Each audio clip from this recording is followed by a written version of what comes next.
નમસ્કાર. આજે આપણે એક એવા વિષય પર વાત કરવાના છીએ જે જાણવો ખૂબ જ જરૂરી છે અને આપણે તેને એકદમ સરળ રીતે સમજવાની કોશિશ કરીશું. આવી તસવીરો જોઈએ ને ત્યારે મનમાં એક જ સવાલ આવે કે આટલો બધો વિનાશ સર્જવાની તાકાત આખરે આવે છે ક્યાંથી? તો આજે આપણે આ જ કુદરતી તાકાત પાછળનું વિજ્ઞાન સમજીશું અને ખાસ કરીને એ જાણીશું કે ગુજરાત જેવા પ્રદેશ માટે આનો શું અર્થ થાય છે. તો ચાલો શરૂઆત કરીએ. સૌથી પહેલાં તો આપણે એ જોઈશું કે આપત્તિઓ કેટલા પ્રકારની હોય છે. પછી ધરતીકંપ એટલે કે ભૂકંપ ખરેખર શું છે એ સમજીશું. ત્યાર પછી આપણે ગુજરાતના ઇતિહાસ પર નજર નાખીશું કે ભૂકંપ સાથે એનો શું નાતો રહ્યો છે. અને હા, કયા વિસ્તારોમાં સૌથી વધુ જોખમ છે એ પણ જાણીશું.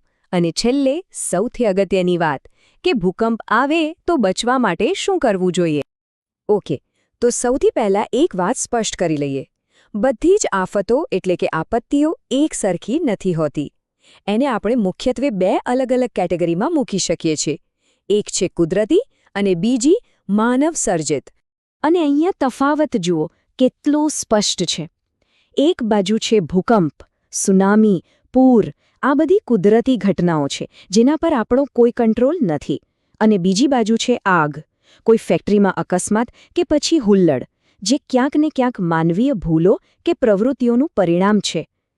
આજે આપણે વાત કરીશું કુદરતી આપત્તિઓમાંથી એક, અને એક કુદરતી આપત્તિ છે ધ્રુજતી ધરતી એટલે કે ભૂકંપ. ચાલો હવે આના પર જ ફોકસ કરીએ અને સમજીએ કે આ આખિર છે શું. તો સવાલ એ છે કે ભૂકંપ એટલે શું? એકદમ સાદી ભાષામાં કહીએ તો આપણી પૃથ્વીના પેટાળમાં એટલે કે જમીનની ખૂબ અંદર સતત કંઈક ને કંઈક હલચલ થતી રહે છે.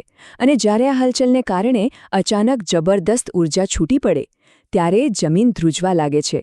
બસ આ જ ધ્રુજારીને આપણે ભૂકંપ કહીએ છીએ. પણ આ ભૂકંપની શક્તિ, એની તાકાત મપાઈ કેવી રીતે? એના માટે એક માપ છે જેને રિક્ટર સ્કેલ કહેવાય છે. આ એકદમ સિમ્પલ છે. રિક્ટર સ્કેલ પર આંકડો જેટલો ઊંચો, ભૂકંપ એટલો જ શક્તિશાળી અને એટલો જ વધારે વિનાશક. ચાલો હવે આ બધી ટેકનિકલ વાતોને ગુજરાત સાથે જોડીને જોઈએ. કારણ કે જ્યારે ભૂકંપની વાત આવે ત્યારે ગુજરાતનો ઇતિહાસ ખૂબ જ લાંબો અને સાચું કહું તો થોડો ડરામણો પણ રહ્યો છે. આ આંકડો જુઓ, 8.2 આટલી તીવ્રતાનો ભૂકંપ. 1819માં કચ્છના વિસ્તારમાં આટલો ભયંકર ભૂકંપ આવ્યો હતો. એટલો શક્તિશાળી કે તેણે આખા વિસ્તારની જમીનનો નકશો જ બદલી નાખ્યો હતો. અને વાત અહીં પૂરી નથી થતી. આ કોઈ એકલ-દોકલ ઘટના નથી. આ લિસ્ટ જુઓ. 1819 પછી 1915માં અંજારમાં 6.1ની તીવ્રતાનો ભૂકંપ આવ્યો. અને પછી જે આપણામાંથી ઘણાને યાદ હશે, 26 જાન્યુઆરી 2001 કચ્છમાં ફરી એકવાર 7.6 કે 7.7ની તીવ્રતાનો ભયાનક ભૂકંપ. આ આંકડાઓ પોતે જ એક કહાણી કહે છે કે આ પ્રદેશ ભૂકંપ માટે કેટલો સંવેદનશીલ છે. તો આટલા બધા ભૂકંપના ઇતિહાસ અને વૈજ્ઞાનિક અભ્યાસ પછી એક્સપર્ટ્સે શું કર્યું? એમણે આખા ગુજરાતને જોખમના આધારે અલગ અલગ ઝોનમાં વહેંચી દીધું છે, જેથી આપણને ખબર પડે કે ક્યાં કેટલું જોખમ છે. હવે આ નકશાને ધ્યાનથી જોઈએ. આમાં આખા ગુજરાતને અલગ અલગ રંગોથી બતાવવામાં આવ્યું છે, જે ભૂકંપના જોખમનું લેવલ દર્શાવે છે. મુખ્યત્વે 3 ઝોન છે: ઝોન 5, ઝોન 4 અને ઝોન 3. તો આ ઝોનનો મતલબ શું છે? ચાલો સમજીએ. જે નારંગી રંગનો વિસ્તાર છે એ છે ઝોન 5. આ સૌથી વધુ જોખમવાળો વિસ્તાર છે અને એમાં આખો કચ્છ પ્રદેશ આવી જાય છે. પછી આવે છે લીલા રંગનો ઝોન 4, જે ઉચ્ચ જોખમવાળો ગણાય. અને પીળા રંગનું ઝોન 3 એટલે મધ્યમ જોખમ. સૌથી અગત્યનું એ છે કે આપણે જાણીએ કે આપણો પોતાનો વિસ્તાર આમાંથી કયા ઝોનમાં આવે છે.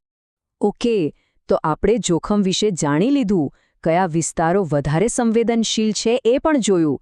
પણ હવે આવે છે સૌથી મોટો અને સૌથી કામનો સવાલ કે માની લો ભૂકંપ આવ્યો, તો એ સમયે કરવું શું?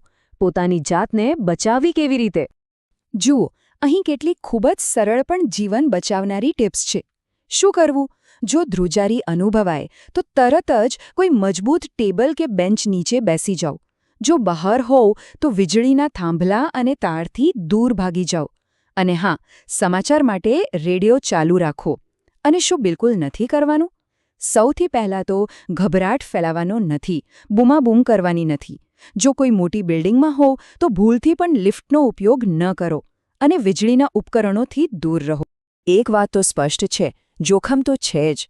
ભૂકંપ જેવી કુદરતી આફતને આપણે રોકી શકવાના નથી. એની સચોટ આગાહી કરવી પણ લગભગ અશક્ય છે. પણ હા, તૈયારી કરવી એ આપણા હાથમાં છે. જોખમને સમજીને, સાવચેતી રાખીને આપણે નુકસાનને મોટા પ્રમાણમાં ઘટાડી શકીએ છીએ.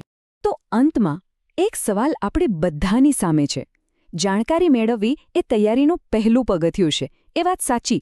પણ શું આપણે, આપણો સમાજ, આપણો વિસ્તાર આવી કોઈ અણધારી આફત માટે ખરેખર તૈયાર છે? આ સવાલ પર વિચાર કરવો ખૂબ જ જરૂરી છે.